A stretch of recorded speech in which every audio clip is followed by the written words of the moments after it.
السلام علیکم گریڈ 11. آج ہم لوگ جو ہے وہ کریں گے آمریت کی خوبیاں. اس میں سب سے پہلے ہم لوگ دیکھیں گے کہ آمریت جو ہے نا کیا ہوتا ہے. آمریت کو ہم لوگ کہتے ہیں ڈکٹیٹرشپ. یہ جو انگریزی لفظ ڈکٹیٹر جو ہے نا اس کے لیے استعمال ہوتا ہے, اور اس کے لیے ہم لوگ لاطینی لفظ جو ہے نا ڈکٹیٹر سے اخذ کیا گیا ہے, جس سے مراد کیا ہے, ایسا شخص جو کہ متعلق الانانیت اختیارات کا مالک ہو. یہ جو ہے نا متعلق الانانیت اختیارات کا مالک یہ مغربی جو ہے نا نظام اس میں ہوتا ہے, کیونکہ جو اسلامی نظام ہے اس میں متعلق الانانیت اور اختیارات کا مالک جو ہے نا وہ صرف اللہ تعالی ہوتے ہیں.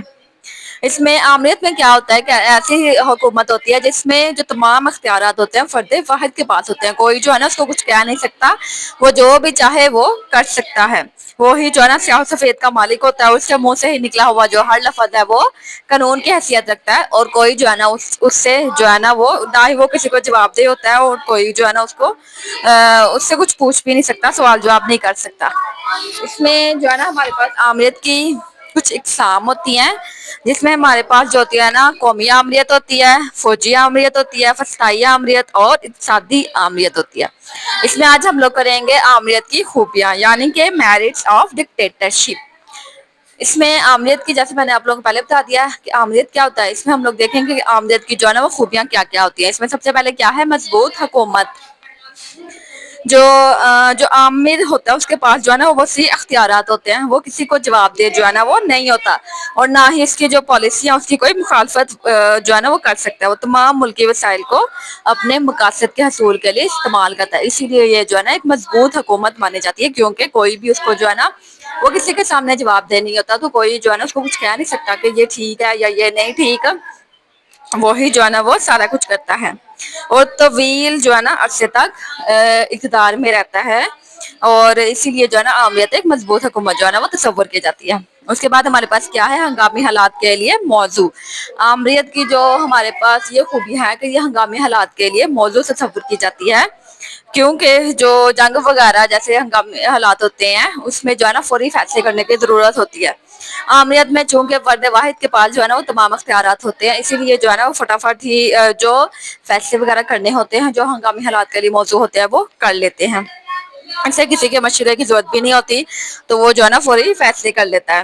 جبکہ جو جمہوریت ہے اس میں صلاح مشورہ کرنا پڑتا ہے, کس سے پوچھنا پڑتا ہے, تو ہر ایک سے پوچھنا پڑتا ہے, تو اس میں جو ہے نا بہت زیادہ دیر ہو جاتی ہے. اسی لیے جنگ وغیرہ میں جو ہے نا آمریت کی جو حکومت ہے وہ بہت زیادہ اچھی ہے, اور یہ ہنگامی حالات کے لیے موضوع ہے. اس کے بعد ہمارے پاس کیا ہے, قومی اتحاد. آمریت میں جو ہے نا عوام جو ہے نا مکمل طور پر متحد ہوتے ہیں, کوئی مخالفت یا سیاسی جماعت جو ہے نا یہاں گروہ نہیں ہوتا, اور نہ ہی جو ہے نا انتخابات اس کے نتیجے میں محاذرہ کی کیفیت جو ہے نا وہ پیدا ہوتی ہے. کسی قسم کا کوئی جو ہے نا سیاسی توڑ جوڑ نہیں ہوتا, کوئی مخالف پارٹی بھی نہیں ہوتی. اسی لیے یہ جو ہے نا اس میں قومی اتحاد ہوتا ہے, سارے جو لوگ ہیں وہ ایک ہی چیز پہ جو ہے نا وہ اتحاد کر لیتے ہیں. اس کے بعد ہمارے پاس کیا ہے, قابل افراد کی خدمت. عامر جو ہے نا قابل ذہین و تجربہ کار افراد کو جو ہے نا اہم سیاسی عہدوں پر مقرر کرتا ہے.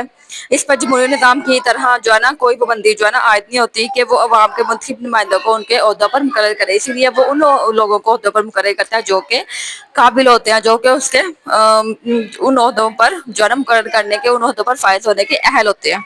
اسی لیے اسی طرح جو ہے نا وہ قابل جو لوگ ہوتے ہیں ان کی خدمات سے فائدہ اٹھا سکتا ہے. اس کے بعد ہمارے پاس کیا ہے, اخراجات کی بچت. جو آمریت ہے اس میں جمہوریت کی طرح ارکان اسمبلی اور وزراء کی کوئی فوج نہیں ہوتی, اور نہ ہی جو ہے نا بار بار کے انتخابات ہوتے ہیں. ایک ہی دفعہ جو ہے نا عامر حکومت سلیکٹ ہو جاتی ہے, اور وہ جو ہے نا طویل عرصے تک رہتی ہے, تب تک جب تک یا تو کوئی دوسری جو ہے نا ملک جنگ نہ کر لے, تو یہاں بھی تب تک جب تک کوئی انقلاب وغیرہ نہ برپا ہو جائے. تو عامر جو حکومت ہوتا ہے وہ بہت عرصے تک جو ہے نا وہ برسر اقتدار رہتا ہے. اسی لیے جو ہے نا کوئی انتخابات نہیں ہوتے, اور نہ ہی کوئی جو ہے نا باری باری خرچے کرنے پڑتے ہیں, اور یہی جو رقم ہے وہ عوام کی فلاح و بہبود کے لیے خرچ ہوتی ہے. اس کے بعد ہمارے پاس کیا ہے, معاشی ترقی. آمریت میں جو ہے نا ملک کی ترقی کے لیے بہترین منصوبہ بندی کی جاتی ہے. صنعت و حرفت اور زراعت کی ترقی پر جو ہے نا خصوصی توجہ دی جاتی ہے. معاشی ترقی سے عوام کا معیار زندگی بلند کیا جاتا ہے, غربت اور بے روزگاری کا خاتمہ ہوتا ہے. سیاسی استحکام کی وجہ سے معاشی ترقی کے لیے سازگار ماحول جو ہے نا وہ پیدا ہوتا ہے. یہ ہمارے پاس ہم لوگوں نے دیکھا ہے آمریت کی خوبیاں. اس میں ہم لوگوں نے دیکھا ہے سب سے پہلے ہم لوگوں نے دیکھا ہے کہ آمریت کہ کیا ہوتا ہے کہ ایک ہی جو شخص ہوتا ہے وہ برسر اقتدار ہوتا ہے اور اس کے پاس جو ہے نا تمام اختیارات کا مالک جو ہے نا وہ فرد واحد ہوتا ہے اور وہ ڈکٹیٹر کہلاتا ہے۔ اس کے بعد ہم لوگوں نے آمریت کی کچھ خوبیاں دیکھی ہیں۔ اس میں سب سے پہلے کیا تھی؟ مضبوط حکومت، ہنگامی حالات کے لیے موضوع ہوتی ہے، قومی جو ہے نا اس میں اتحاد ہوتا ہے، اس کے علاوہ یہ قابل افراد کی خدمات جو ہے نا وہ لی جاتی ہے، اخراجات کی بچت ہوتی ہے کیونکہ بار بار انتخابات نہیں ہوتے، اس کے علاوہ معاشی ترقی جو ہے نا اس میں ہوتی ہے۔ آمریت میں جو ہے نا ایک ہی شخص برسر اقتدار ہوتا ہے اور وہ تب تک نہیں ہٹتا جب تک یا تو وہ مر نہیں جاتا یا تو کوئی دوسری جو ہے نا وہ کوئی ملک جو ہے نا اس پہ جنگ مسلط نہیں کر دیتا۔ تو یہ آج ہم لوگوں نے جو ہے نا آمریت کی خوبیاں پڑھی ہیں، امید ہے آپ لوگوں کو سمجھ آ گئی ہوگی، اگر آپ لوگوں کو سمجھ نہیں آئے تو آپ لوگ کمنٹ کر کے پوچھ سکتے ہیں۔ اللہ حافظ۔